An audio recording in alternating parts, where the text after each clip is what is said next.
नमस्कार YouTube family, कसे सर्वजण मस्तच असणार आहेत. मस्तच राहा, असेच आनंदात राहा आणि तुमच्या लाडक्या ताईच्या व्हिडिओला लाईक कमेंट शेअर सबस्क्राईब करत राहा.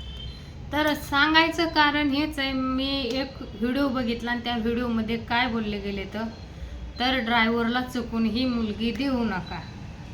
भावांनो बहिणींनो, ड्रायव्हरला चुकून ही मुलगी देऊ नका. मान्य आहे तुमचं, मला बरोबर आहे. पण तुम्ही ज्या मोठ्या घरात तुमची मुलगी देताय तर ती मुलगी तुमची सुरक्षित आहे का ही बघा आधी, बरोबर. तर मोठ्या घरात तुम्ही मुलगी देताय ती सुरक्षित आहे का बघा आधी, बरोबर.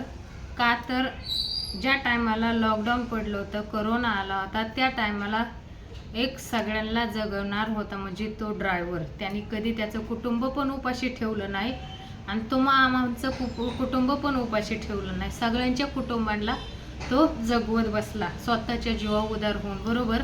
तो एक ड्रायव्हरच होता. ॲम्ब्युलन्स चालणार होता तो एक ड्रायव्हरच होता. आज आपल्याला हॉस्पिटलमध्ये पोहोच करणार आहे तो एक ड्रायव्हरच आहे. जीवावर उदार होऊन तो आपल्याला हॉस्पिटलमध्ये पोहोच करतो, आपला जीव वाचवतो. आणि तुम्ही काय बोलता सगळीजण ड्रायव्हरला मुलगी देऊ नका. होय, मान्य आहे मला, ड्रायव्हरला मुलगी देऊ नका. पण कारण काय त्या ड्रायव्हरला मुलगी न देण्याचं? तुम्ही मोठ्या घरात मुलगी देता, तुमची मुलगी सुरक्षित आहे का नाही? तुम्ही लाखोनी खर्च करताय, तुम्ही काय म्हणतात ना आपलं करोडांनी खर्च करताय आणि मोठ्या घरात मुलगी देताय, बरोबर आहे. जीवाचं रान करून कष्ट करताय, तर तिथं तुमची मुलगी सुरक्षित आहे का बघा. नाही. त्या मुलीचा छळ केला जातो. हुंड्या करताना छळ करतात, कुठं काय करताना छळ करतात. आता हे 2-4 प्रकरण जरा मी बघितले तर इतके वाईट वाटले ना. तर बोलतात आता ते काय बोलतात त्यांचे आई वडील, मोठ्या घरात चुकून पण मुलगी देऊ नका तुम्ही. एक ड्रायव्हरला मुलगी द्या, गरीब घराण्यात मुलगी द्या. तो माणूस कधी तुमच्या मुलीला उपाशी ठेवायचा नाही. शेतकऱ्याला द्या, ते पण उपाशी ठेवायचं नाही. ड्रायव्हर पण उपाशी मुलगी ठेवायचा नाही तुमची.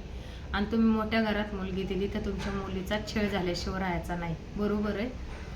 तर एक ड्रायव्हर जेवढा जीव श्रीमंताच्या घरात लावला जात नाही ना, तेवढा तो ड्रायव्हर बायकोची इज्जत पण करतो आणि जीव पण बायकोला तेवढा लावतो, त्याच्या कुटुंबांना लावतो. तो एक ड्रायव्हर आहे भावांनो. आका दे चालवतो, खाया प्यायला कोणाला नाही, सगळ्यात ते ऑर्डर पोहोचतो करतो, तो एक ड्रायव्हरच आहे. आज जर तुम्ही ऑनलाईन ऑर्डर केली तर तो एक ड्रायव्हरच आहे. तुम्हाला कुठं जॉबला जायचं आहे, तुम्ही ऑनलाईन बुकिंग केली, तो एक ड्रायव्हरच आहे. पण खरंच ना, शेतकऱ्याच्या घरात आणि ड्रायव्हरला मुलगी द्या. तुमची मुलगी कधीच उपाशी राहायची नाही आणि कधीच तिचा हुंड्या करता छळ केला जाणार नाही.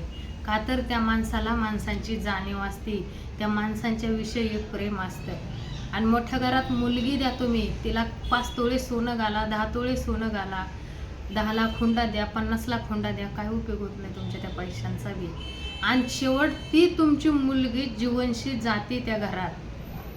काय उपयोग आहे तुमच्या त्या पैशाचा, सोन्याचा, मोठ्या घराचा? असं मन आहे माणसांची, नाव मोठं आणि लक्षण खोटं बोलतात. बऱ्याच दिवसापासून मनात माझ्या आलं ते व्हिडिओ बघितला होता.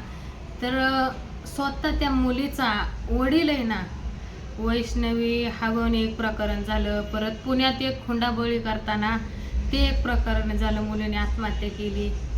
तिथं पण तिच्या वडिलांनी पण भरपूर खर्च केला होता भावांनो बहिणींनो. पण ती मुलगी काय स्वतः वाचली पण नाही आणि तिला कोणी वाचू पण शकलं नाही. तिने स्वतः आत्महत्या करून मोठ्या घरात असून आणि स्वतः नोकरीला पण असून जीव दिला. इंजिनियर होती ती मुलगी.